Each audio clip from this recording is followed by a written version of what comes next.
All right, everybody, welcome to our masterclass. This is our Former Athlete Society. This is where we end up discussing all of the habits, the disciplines, the behaviors that you need in order to continue to be successful well into your collegiate career. As always, I'm Adam Ringler, and I'm bringing this to you guys. So I am loading up the material that we want to kind of cover today. So if you haven't jumped into our school community, the Former Athlete Society, I'd encourage you, go over to adamringler.com/school, SKOOL, or you could go to school.com/former athlete. Either way will navigate you to where you need to go. From there, you'll be able to join our community. And our community is specifically for former college athletes that are looking to reclaim their performance that they once had during their playing days. So if that sounds like you, jump over to our school community and you can sign up today. It's completely free for the first 10 members. Everyone afterwards, it's a monthly subscription cost associated with that. So today we are doing we're essentially doing our continuation of our performance wheel. Now, if you're unfamiliar with what this performance wheel is all about, it is essentially covering fueling your body, applied sports psychology. It's going to talk about recovery. It's going to talk about training process. All of those things are covered in detail in our lesson number 4. So that is essentially what I'm sharing with us today. And without further ado, I kind of want to jump into the discussion of this because I think it's important, right? So this is our Performance University. This is lesson 4, right? And we're going to go through our entire performance wheel. Like I said at the top of the show, just setting the scene for what we're talking about here. Performance University is something that I created. It was something that I wanted to bring to the current student athletes that I was working with here at my university. And I think it's important to share the genesis of where this came from, right? So the idea was to provide small, little micro lessons that could help enhance a student athlete's current understanding for their fueling, for how their body adapts to training, principles of applied sports psychology, how to manage their recovery, how to manage their training and leadership capabilities. So that said, all of those things are covered in detail within this lecture, right? And this is why every single month we go through a spin of this wheel and we try to discuss some of the various components, right? And those components could be things like strategies to fuel and prepare like a pro. Could be how to manage your body in order to perform. It should be how to win that mental battle in performance, how to enhance your recovery between training sessions, right? What's the purpose behind the way that we train as athletes? And then certainly characteristics of gold standard teams and leaders. So through all of this, we're going to discuss these areas of topics, right? So I just kind of wanted to set the scene of what we're going to discuss as we go through this. We're going to start off with fueling. And what's important to discuss first is plate colors, right? So what do I mean by plate colors? Well, it is a well-known strategy that we need to be eating a variety of different fruits and vegetables and colors on our plates, right? So the premise, eating a rainbow, simply just encourages you to include a variety of different whole foods during your meals, different colors. All of those, whether it's fruits or vegetables, whole foods, represent a diverse range of micronutrients that's available in the food, antioxidants, phytochemicals, all which are critical for your recovery, your performance, and your overall health. So those things are really important for us, just simply because it's a necessity to make sure that we get the right nutrients, the right antioxidants, the right phytochemicals in it, right? So I break it out a little bit further in that we have red foods, which have different nutrients, antioxidants. It helps boost the immune system, aids in collagen production, reduces inflammation, things like that, reduces muscle soreness, right? The athletic benefits and this is a generalization, so don't read into it like every single red food does these things, but there's athletic benefits to it as far as improving blood flow, delivering oxygen to key muscle groups. Sorry, I'm just making sure that I have everything silenced here for us. Reduces recovery time by lowering inflammation, supports heart and lung health as well. So then, on top of it, we have orange and yellow foods, right? These would be your, foods that are rich in vitamin A, vitamin C. They enhance recovery as well, improve your immune system, have anti-inflammatory properties. But whether it's squash or oranges or carrots, support your immune system, right? Now, it also aids in repairing tissues.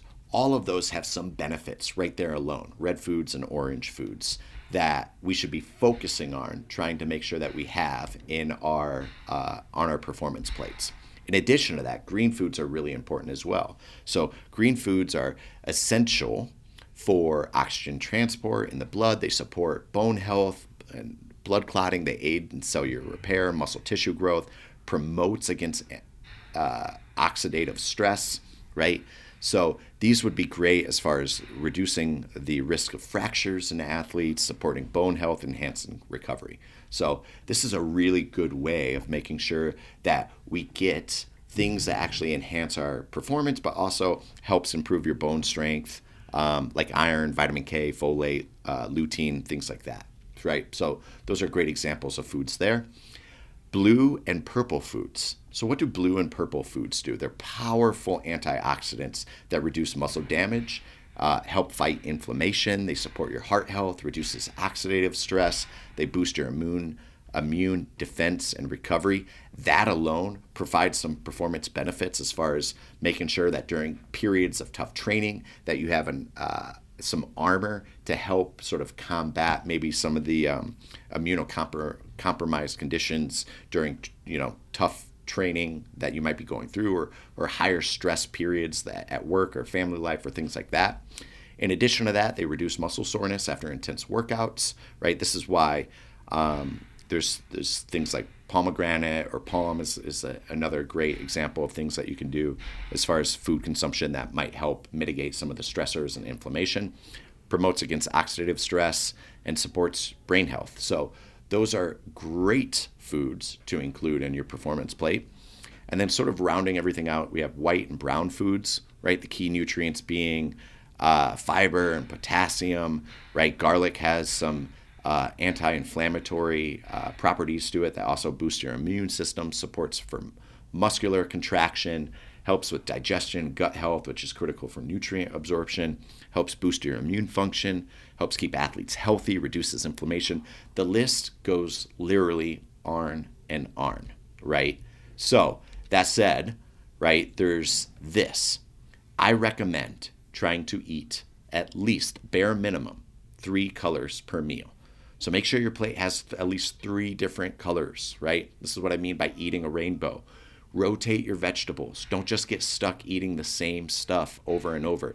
Get some greens sometimes, get some purple, get some oranges, get some reds, right? Try to mix up the variety of different colors on your performance plate. That's really important. Think beyond just vegetables, right? Incorporate colorful fruits, nuts, even grains like black rice, things like that is really important for adding a variety of different things into our performance plate. So that right there alone, right, gives us some things that we can focus on as far as making sure that we're including a variety of different, like I said, antioxidants, phytochemicals, micronutrients in our plates, and that gives us an option to really enhance and leverage the training that we're doing throughout your day. Now, let's go back to this, right? We're on the body section. Now, this body section is really important strategy and something I see a lot of people as they transition out of sports when they don't have an athletic trainer literally pushing this in front of them struggle with. So let's go ahead and play this game, right? 2 truths and a lie. Proper hydration helps regulate body temperature, maintains blood flow, improves endurance, reduces fatigue. Staying hydrated significantly reduces the risk of heat-related illnesses and muscular cramping. And drinking excessive amounts of water alone can enhance performance by overcompensating for fluid losses. Can you spot the 2 truths, and can you spot the lie? I'm going to give you a moment here. Dun, dun, dun, right? So Two truths and a lie. This is the lie. Excessive water intake without electrolytes can actually lead to this dangerous imbalance that negatively impacts performance, which is why I'm a huge proponent of recommending some type of electrolytes in your water intake, right? And these are just several of the different brands that we use. Some are higher sodium, some are lower sodium, some have a little bit more sugar. It's really based on what your palate is, right? And if your palate can tolerate, a element or a ONS or a drip drop or a scratch or things like that, then that might be more advantageous for your hydration needs, right? Water makes up how much percent of your body? Any idea? Any guesses right now? If you can just think 25%, 50%, 75%, right? Well, the answer is 70%. So hydration and water actually comprises 70% of your body fluids, right? So liver, 86%, your joints, 83%, your muscles, 75%. Look at your blood, 80%, all water, right? So the benefits of actually staying hydrated are many, right? Nutrient absorption, healthy metabolism, homeostasis of your weight, right? Cognitive function, reduction of headaches, things like that, circulation, conditioning, energy, muscle contraction. I cannot overstate how important it is to stay hydrated, which is why your athletic trainer probably pushes water and Gatorade and things in front of you, but it's really that critical for your function. So what are minimal hydration needs? Simple rule is to take your body weight and then divide by 2, and that is the number of ounces of water a day, right? Now that doesn't, again, as we go through, that doesn't negate if you're sweating a lot or you're in a sauna, right? You have to make up that fluid loss just to get back to baseline. But again, fluid loss plus your minimal hydration needs. So if you're 130 pounds, that's 65 ounces. If you're a 160 pound person, that's 80 ounces. If you're 200 pounds, that's 100 ounces. That's really focused on making sure that you're hydrating throughout the day. That's super critical. I often use this slide as an example of looking at some, like, this is our muscles. Yes, it's steak on the presentation, but on the left side of your screen, you have something that's a little bit more hydrated. There's blood in this. It's probably cooked medium rare, if not rare, right? On the right side of the screen, you have beef jerky, right? And again, one tissue is going to be more pliable, it's going to be bendable, it's going to be more supple, and then the beef jerky is not, right? So one side is dehydrated, the right side, the left side is not dehydrated. So it's really important to make sure that we're prioritizing our hydration so that your joints, much like this slide here, your joints don't hate you. Because like I said at the top, your joints are over 80% water. And so if you're not staying hydrated, what ultimately is ending up happening is you're already joint compromised. So you really need to be focusing on that hydration strategy and keeping yourself nice and healthy. Now, I shared this picture with some current athletes that I worked with, right?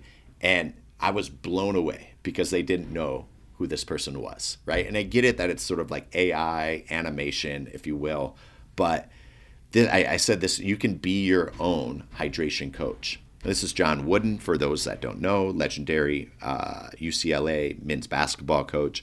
Every single day, you have an opportunity to receive your own coaching, right? So it's the utilization of just examining your hydration, right? And your urine color. So this is obviously hydrated. It's somewhat clear. It might be lightly pale yellow. Over here, you start to have a little mild dehydration. As it expands to the right side of the screen, you have a little bit more severe dehydration. And then if your urine looks this darker amber color, then obviously this is really dehydrated, right? So at this point in time, we should be probably trying to find strategies or making up for some of the fluid loss in that point and really trying to push fluid so that you can stay hydrated. Moving on, we have this next piece, and this is our applied sports psychology piece, right? I've shared multiple lectures in these micro lessons or these master classes talking about this book, Atomic Habits, right, by James Clear. But we're going to once again kind of dive into this book and go through some of the things I like to share with our athletes, right? You are what you repetitively do. And so what I mean by that is that your habits shape your identity. So to build a new habit, we need to first take on the new identity of ourselves as a person with this habit. So what do I mean by that, right? What I mean is that the habit becomes part of your identity. Every action that you take is a vote for you or against the identity that you want to have. So what I mean is that if you want to run more, mentally become a runner. If you want to eat healthier, mentally become somebody that eats healthy, right?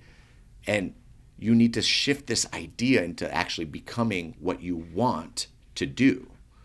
And so in that, if you want to be successful with money, then be a type of person that really prioritizes the accounting of your money, the income, right? The spreadsheets, all of those things. If you want to gain muscle, then become the identity of a person that becomes that gains muscle. So with that said, what would a person that wants to prioritize lean muscle mass do? What would a person do and act, and how would they be in the world if they're trying to do these things to gain muscle, to become a runner, to do those things, right? And what you'll find is that your actions will help support the identity that you become, and vice versa. Your identity will support the actions, and your actions will help reinforce the identity. So it's really critical of those things. Also, work backwards from magic. So what I mean by that is that you should really picture what you want to do. What is the clarity of your goal? What is your peak of your mountain? You should define the steps that would move you closer to your goals. And anything, however little, that moves you away from that objective is a step backwards. Anything that moves you closer to that objective is a step forward. So get really clear about the goals in which you want to do. What is it that you want to do? Let's say you want to run a marathon, okay? Every single time that you hit the road to do any type of running, you are getting closer to your goal.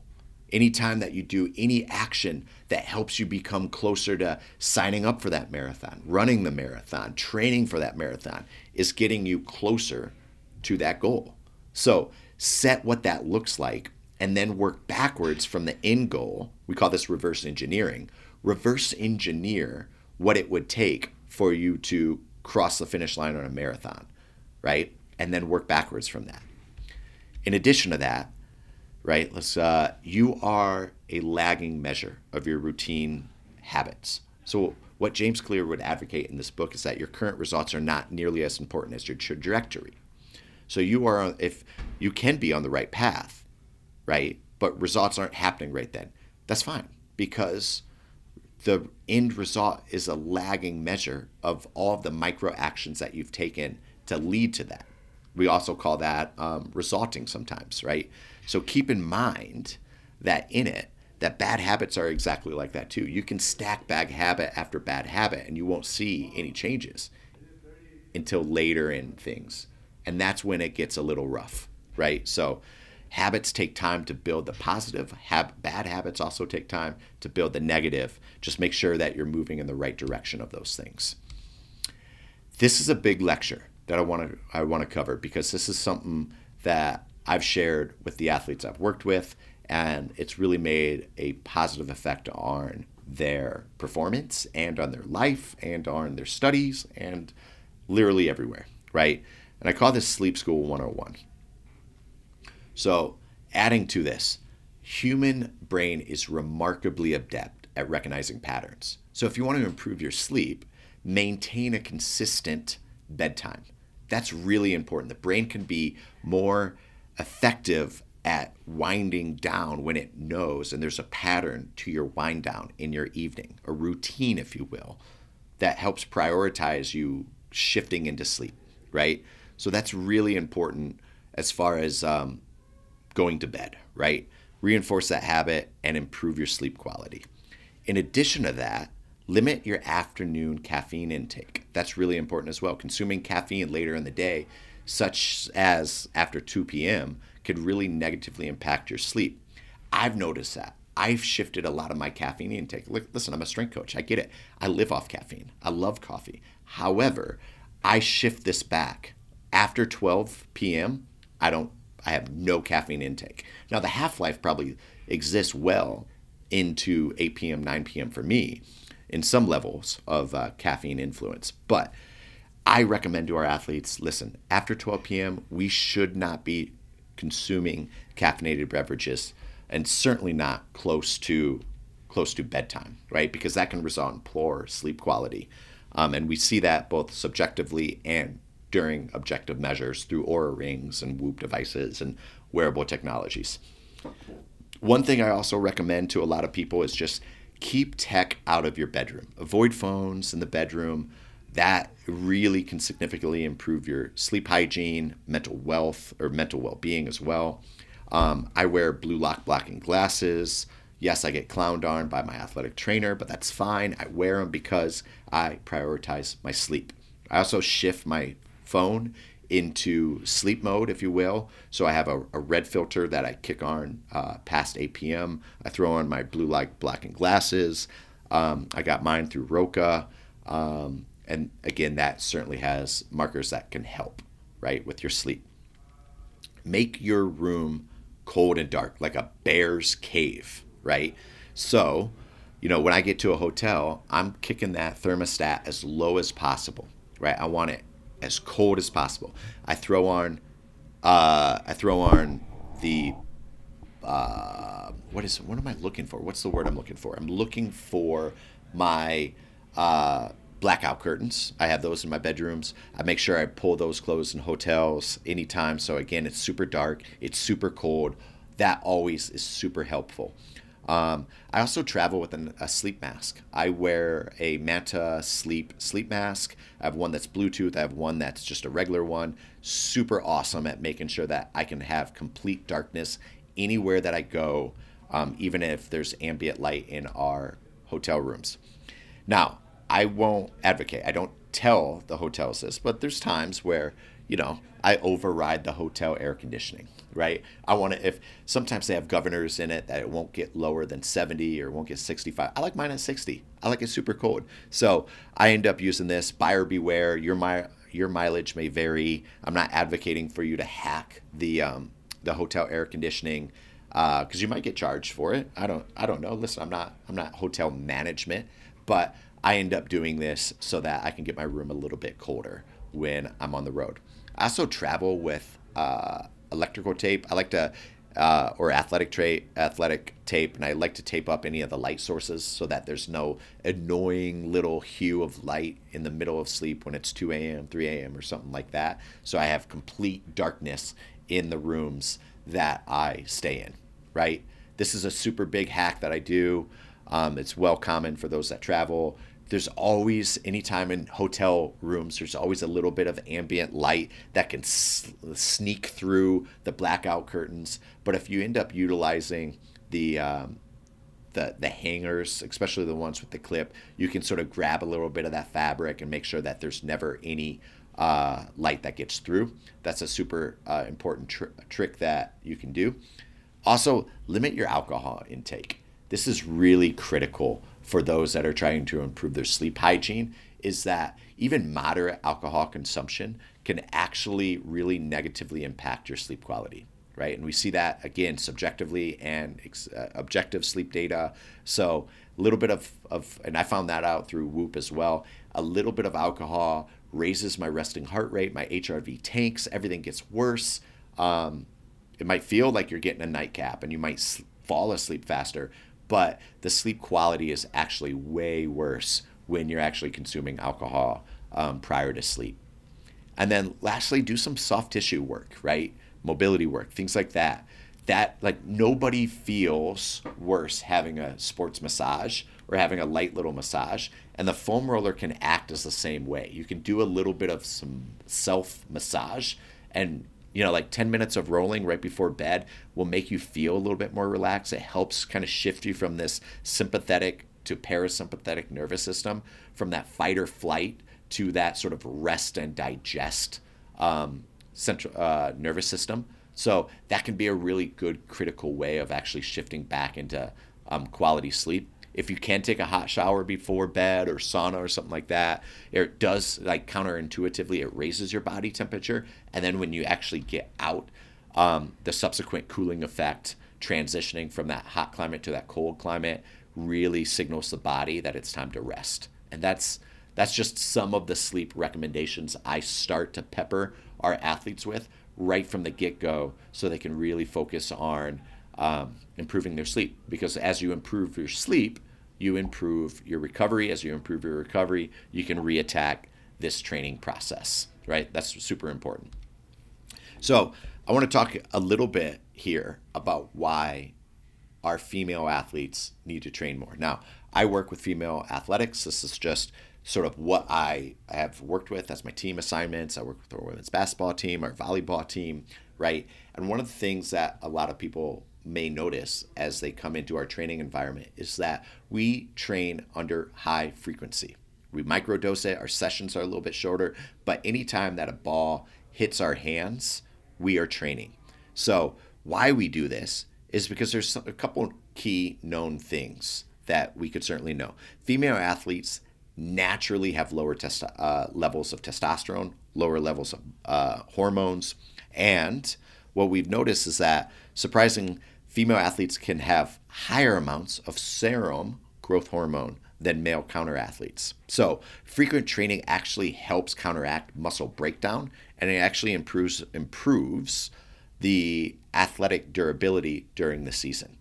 So this is just a look at the two genders here. Testosterone on the left side, male, estradiol or estrogen. So you can see that the male has a tendency of having higher testosterone, lower estrogen.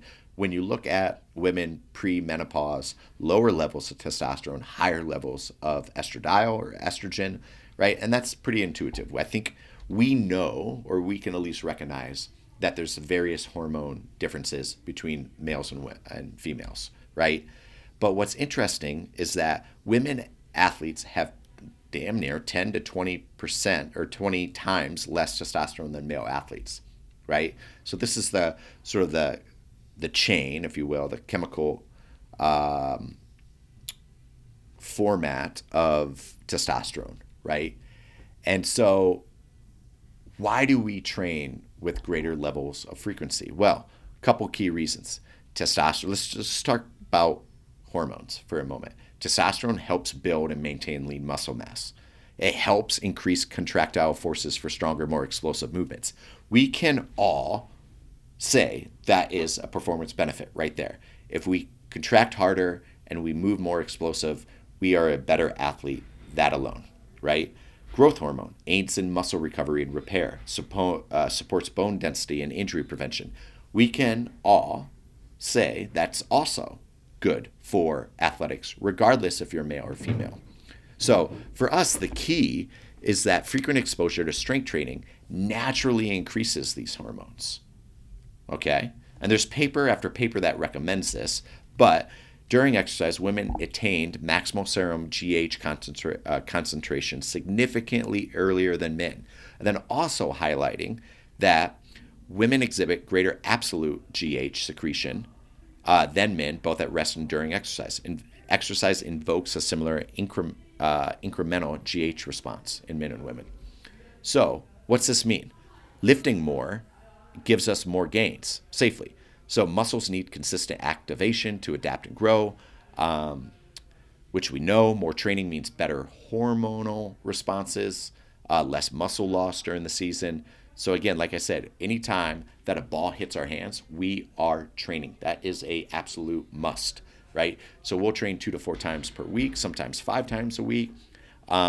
We train more frequently. That means that the dose response, we don't have to be so aggressive with trying to fit everything in 60 minutes. We can train 20 minutes, 30 minutes. But if we do it every single day, we'll have that GH and we'll have that testosterone boost immediately afterwards, and that will keep our hormones elevated longer. If we think time under the curve, there's greater amount of time under the curve of the influence of testosterone and GH in our athletes. So it's really advantageous for us to train more frequently because we have more exposure to these hormones that elicit positive responses in both our recovery and in our athletic performance as well. So, moving on. Moving on. Oh, hey, that's pretty much it. All right, that is our lecture. We talked about many things. We talked about our fueling. We've talked about our bodies and how they adapt and some of the things that we can do to change our bodies. We went through our sleep school. We went through applied sports psychology. And then obviously we finished with why do we train with higher frequency, sometimes with less duration, so shorter, maybe less intense sometimes, although you can periodize it in multiple different ways. Why do we do that? We do it because of the hormonal responses that it invokes, right? So this is our performance lectures series, right? This is our masterclass into our performance wheel. We do this almost once a month, maybe sometimes twice a month. And every once in a while, I pepper in things that I just find important that I want to share with this community. If you enjoyed this, if you took something away from this, leave me some comments in this video. I'm going to post it to our curriculum, our classroom section in our school community. Leave me some comments. Let me know what you're focusing on or what you took away from this lecture series, our lesson number 4. And then if it was some benefit, recommend a friend. Recommend a former athlete of yours, a teammate of yours, to come to our Former Athlete Society and join our community, because I know that they would get some benefit out of our community and what we're building here. So as always, I appreciate you. Thank you.